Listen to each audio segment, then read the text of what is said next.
जनपद जालौन में मोरंग का पट्टा दिलाने के नाम पर 45 लाख रुपए की धोखाधड़ी का एक बड़ा मामला सामने आया है। आटा थाना क्षेत्र के करमेर गांव के निवासी पुष्पेंद्र राजपूत ने अपने ही रिश्तेदारों पर इस गंभीर ठगी का आरोप लगाया है। उनका कहना है कि एक रिटायर्ड जिला पूर्ति अधिकारी सहित 3 लोगों ने उन्हें झांसे में लेकर मोटी रकम ऐंठ ली और अब पैसे वापस मांगने पर उन्हें जान से मारने की धमकी भी दे रहे हैं। प्रेस वार्ता में पुष्पेंद्र राजपूत ने विस्तार से बताया कि उनके पिता कंधीलाल के दोस्त अमित ढींगरा ने मोरंग के कारोबार में दिलचस्पी दिखाई थी। इसी दौरान उनके पिता की मुलाकात अपने रिश्तेदारों रिटायर्ड जिला पूर्ति अधिकारी वीरेंद्र कुमार महान, सत्येंद्र महान और हेमंत राजपूत से हुई। इन लोगों ने विभागीय अधिकारियों से अच्छे संबंध होने का दावा करते हुए उन्हें विश्वास दिलाया कि वे आसानी से मोरंग का पट्टा दिलवा सकते हैं। जनवरी से मई 2025 के बीच इन लोगों ने विभागीय कार्यवाही के नाम पर कुल 45 लाख रुपए ले लिए। कई महीने बीत जाने के बाद भी जब न तो मोरंग का पट्टा मिला और न ही कोई संतोषजनक जवाब, तब पुष्पेंद्र ने आरोपियों से अपने पैसे वापस मांगे। आरोप है कि इसके जवाब में आरोपियों ने न केवल पैसे लौटाने से इनकार कर दिया, बल्कि उन्हें झूठे मुकदमों में फंसाने और जान से मारने की धमकी भी दी।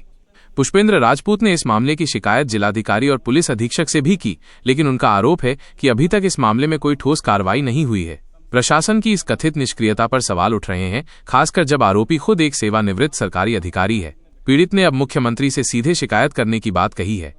ये घटना जिले में चल रहे अवैध वसूली और धोखाधड़ी के नेटवर्क पर गंभीर सवाल खड़े करती है, जिसकी जांच की मांग जोर पकड़ रही है। क्या नाम है? पुष्पेंद्र सिंह राजपूत करमेर। आज प्रेस वार्ता का आयोजन किया है, किस संबंध में किया है, क्या समस्या? पहले तो मैं सभी पत्रकार जिले के सभी पत्रकार बंधुओं को धन्यवाद देता हूँ। आज हम लोग हमारे एक पार्टनर हैं अमित ढींगरा जी, वो दिल्ली के हैं, क्योंकि हमारी सिस्टर दिल्ली भी आई है, तो उनके हम लोग मिलके एक खनन का काम करना चाह रहे थे।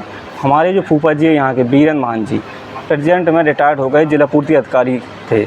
उनके द्वारा जो बोले हम लोगों से आप आइए, हम लोगों से काम करवाइए खनन का। तो हम लोग चलो रिश्तेदार हैं, खास फूफा हैं जो पापा के खास जीजा हैं, तो भाई रिश्तेदारी में हम लोगों ने विश्वास में इन लोगों ने धीमे धीमे से कम 45 लाख रुपए का गबन कर लिया। इनके अकाउंट में कम से कम 5 लाख रुपए से ऊपर हमने डायरेक्ट इनके अकाउंट में डाला है। कईयों बार जैसे उस समय OSD बांधा थे, जो इस समय बंसल जी GST के कमिश्नर साहब हैं, वो उस समय DM थे। तो इन लोग बोले हम कमिश्नर साहब से हमारे अच्छे घरेलू संबंध है, उनकी पत्नी खनिज विभाग में है, तो उस संबंध बोले हम आपका 1 नंबर काम बहुत तत्काल में करवा देंगे। निजी भूमि था, तो हमने चलो ठीक है आप रिश्तेदार हो करवा दीजिए, कोई जितना पैसा होगा हम लोग लगाएंगे, तब भी आपको हम 15% कमीशन देंगे।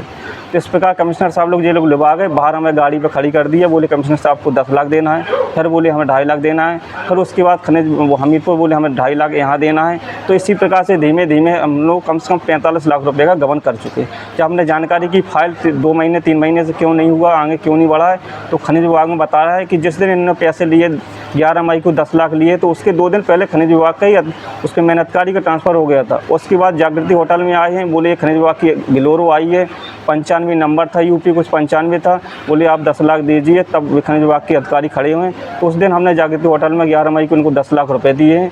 इसी प्रकार से क्योंकि रिश्तेदार थे, हम लोग भरोसा करते रहे, क्योंकि खास रिश्तेदार इसलिए भरोसे करते रहे, और धीमे धीमे से कम इन्होंने 45 रुपये का गबन कर लिया हम लोग। टोटल कितनी रकम थी? टोटल 45 लाख। किस बात का पैसा दिया गया था?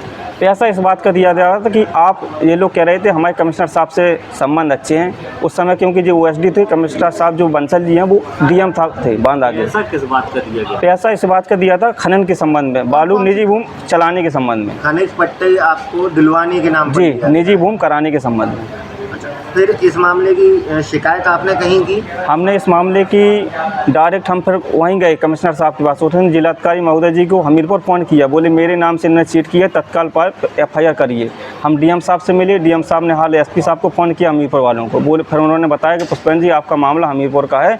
फिर हमने जालौन आके जिलाधिकारी महोदय जी को एक शिकायत पत्र दिया, जालौन आके पुलिस अधीक्षक जी को शिकायत पत्र दिया। CO मैडम के पास इस समय जाँच चल रही है, लेकिन CO मैडम के पास कईयों बार गए हैं, लेकिन कोई भी सुनवाई करने के लिए तैयार नहीं, टाला काली करती हैं। हम लोग कई बार गए हैं, लेकिन जब भी प्रार्थी की जब तक आप पूरी बात नहीं सुनोगे, आपको कैसे पता चलेगा प्रार्थी सही है या गलत है।